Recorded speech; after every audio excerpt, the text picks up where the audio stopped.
Tri-state child predators are fueling a surge of explicit content involving children. Experts say it's becoming more common, and victims as young as babies are targeted. WCPO 9 News reporter Madeline Otterly spent 2 months investigating dozens of local child pornography cases. She examines the impact on victims and shows how law enforcement is cracking down.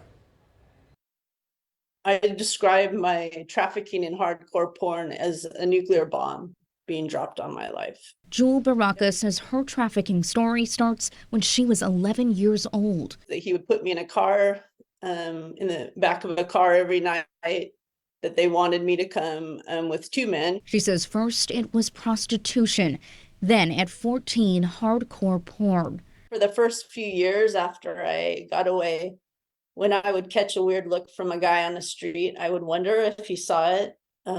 Since 2002, the National Child Victim Identification Program has helped identify more than 19,000 victims of child sexual abuse material, what's commonly known as child pornography.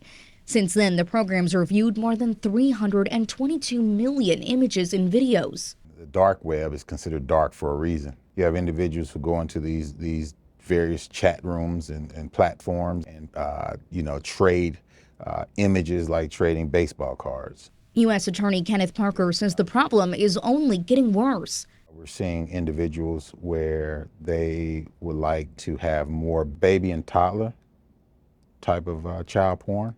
One of the biggest emerging threats we see is hands-on predators.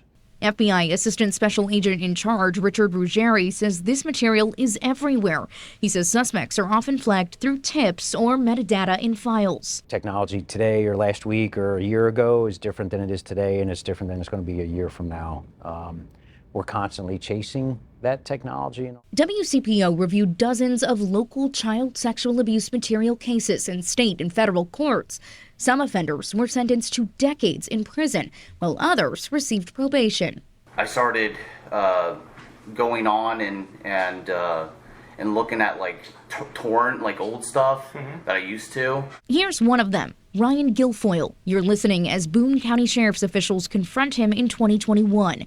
He tells them he stumbled upon child pornography. Then I ran in a couple videos that were not, it was basically child pornography. These documents show that Guilfoyle shared more than 100 videos with an undercover investigator. Prosecutors say victims were as young as 4 years old. I'm actually happy that this is such a quick response due to something like that, because there are weird people out there. His attorney tells us he looked at them but didn't realize he was sharing them. In court, he pleaded guilty. 7 counts of distribution, 4 of possession. Part of a plea deal where prosecutors recommended prison time. Knowing that, do you still wish to enter a guilty plea? I do. Instead, Boone County Judge Richard Brueggemann sentenced him to 8 years, but probated it for 5 years, allowing Guilfoyle to remain in the community. Only a demon would want to do something like that to a child. I think I've explained where the court's at in its posture and how it views this. I am not prepared to say that you cannot be safely and effectively supervised in the community. Judge Brueggemann's office told us he was unable to comment on the case.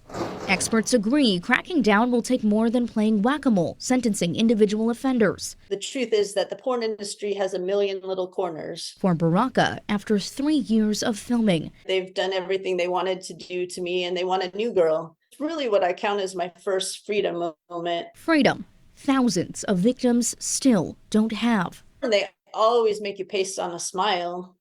I ended almost every night in porn shaking on the floor, barely able to stand at the end of the night. So that smile in the final scene doesn't mean that you were happy. If you know something that could help authorities crack down on child sexual abuse material, you can report it to the National Center for Missing and Exploited Children. Just call their hotline at 1-800-843-5678. Craig?